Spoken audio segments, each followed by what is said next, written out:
for both of us, like, we kind of would have left it here. This is it to me. Like, this is so cool. Totally. But we found when you overlaid this very quite intense song about my relationship with my mum, it really, we were sacrificing the song for the good of the production. And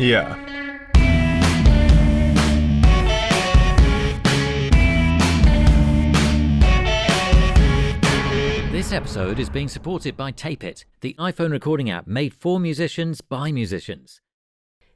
In going into an album pretty blind, like I did with this, not having any sort of like framework of meaning, it was just really about like listening to what the songs wanted to be. And this one is an interesting one because it started, we basically wrote an entire song of melody over the sort of very simple initial drum loop and piano chords, but the whole song was complete melodically and not a single lyric, which is like quite crazy. And then we sort of like, I was like, oh, I think it's actually saying this, it wants to be about this, and then the production sort of started to form. But I think it's interesting, like seeing where we started. And do you want to hear some of that first demo? So did you? Let's. So I was going to say, are there demos? Is this working in the studio and building it all up at the same time, or are you going to do sketches?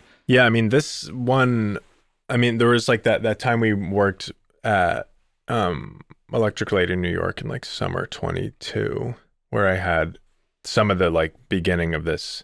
Or this drum beat basically I had made. Wow, I don't even think of that as being the start. The start is at your house. No, absolutely. But just like those drums, they're just like, it's like something just about these like drums I had made is like something to me. I was like, oh, these drums just like say Ella to me, you know? Cool.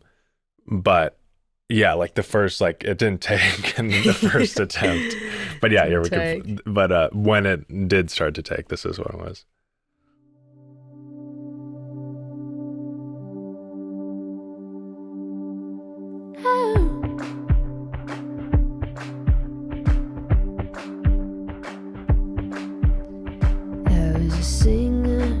So what are we hearing here? So this is basically just like a drum, loop beat I made. A Korg Poly 6 playing super basic chords, and Ella's vocal on an SM7 just doing some melody. Yeah. And I forget if any other elements come in. And is that just you responding to this beat, basically? Just coming up with some stuff on the spot? Wow. Because even now, there are all these elements that are kind of realized to a certain extent. Yeah. Which is quite interesting. Yeah. Yeah. And I feel like, I think it was the chorus a little different. So we had some piano. Just nonsense, falling out. Convincing nonsense, though. Yeah, very convincing. Very convincing. That's what I deal in. But yeah, that's where we started. And then we could like go through a few of these. But I feel like maybe some lyrics started to come next. I feel like the instrumental maybe didn't change a ton initially. Mm-hmm. Like the drums ended up being different than these are, but it's kind of stayed with these drums for a while. Mm-hmm. I was a singer, you were my fan.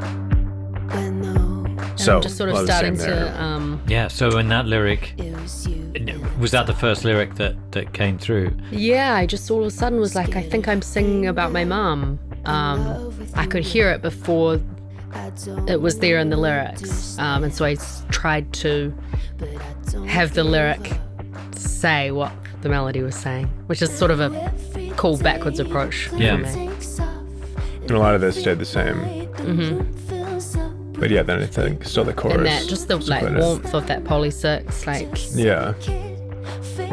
definitely like an early touchstone of Virgin. Yeah. Grew to be, like a absolutely crucial. Yeah, there's Poly 6 across basically every song on the album. But yeah, it was like that. I mean, I can just I'll flip through a few of these early versions, and we can get to like the actually like where it ended up. But Again, a lot of the same stuff here. A lot of the same stuff there. This episode is being supported by our good friends at Tape It, the iPhone app made specifically for musicians. If you, like many of our guests, use voice memos, then as far as we're concerned, switching to Tape It is an obvious choice.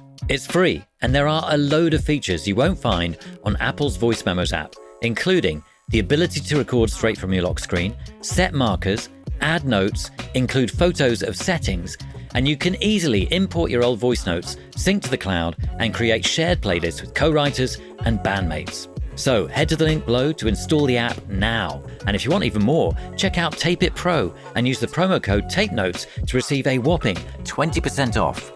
And now, back to the episode.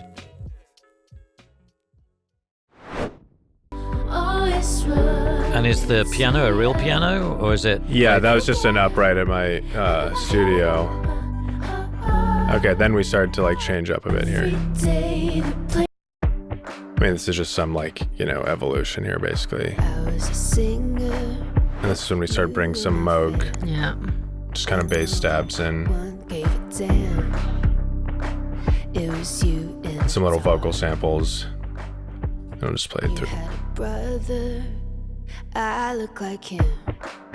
So I mean, like, I think the core of like what the song is and like what the production was, like that kind of always remained intact, and just being like this rolling drum beat that had like a lot of that youthful feeling to it. And then it was like a lot of, I don't know, just getting the right kind of tones and sounds around that to really speak properly to where the lyrics were taking us. Yeah, no, totally. I know. I feel like this was an interesting production on a number of levels. I feel like the way I am as a producer is quite, I almost look at it like what I imagine being a screenwriter is like. All of the sort of action of the song or the stage play, like that's all really thought about by me. The characters that come on and come off in the form of different sounds. I'm, it's a hallmark of my production that I am always trying to use the existing pieces where possible. I'm not really one for needless innovation sonically. So if something's doing it here, let's have that same thing do it over here. So yeah, I remember I really just loved that like principle of yours in general, and that I feel like that really opened my mind up, just production wise in general, like beyond even just the stuff we did on the album, but just things like where, I feel like I would make a song and like this, you'd have like a snare in the verse, and then there'd be like a little fill before the chorus, and you're like, oh, and let's get a different special snare for that. And Ella would be like, no, use the same snare. Just go around and take all your tools away. So it's almost no, like it is good. This is the cast. Yeah, exactly. This is the scenery. Exactly. This is the set. Totally. Yeah. And the other thing about it with this song was being like, okay, this story is coming through that is about childhood and is sort of based in this very, sort of young, vulnerable part of you, and then sort of a more grown-up part of you comes through, and just figuring out the ways to kind of subliminally show this through the production, and sort of do it in the way that you would use language, try and do it with the sounds. And I feel like it's a cool mix, the song, of like really childlike in certain ways, and then there's sort of like this violence sometimes, and just all the like different ways of achieving that are really cool, I think. Yeah. And I think I was thinking about, we were like listening back to some early versions, and there's this one that sounded really sick to us both. This is just instrumental, but it's like a lot more muscular than where the production for the song ended up. And I feel like that was totally right for the subject matter. Yeah, it was interesting because, like, for both of us, like, we kind of would have left it here. This is it to me. Like, this is so cool. Totally.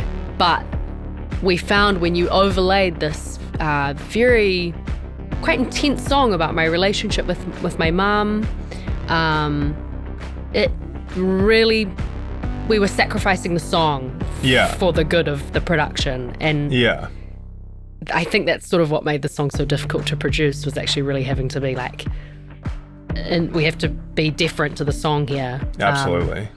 Because it was interesting. It was like really, you would toe this line with the muscular quality and the intensity, and all of a sudden it would sort of repel you or something. You would get cast out, and you'd have to, okay, how do we bring them?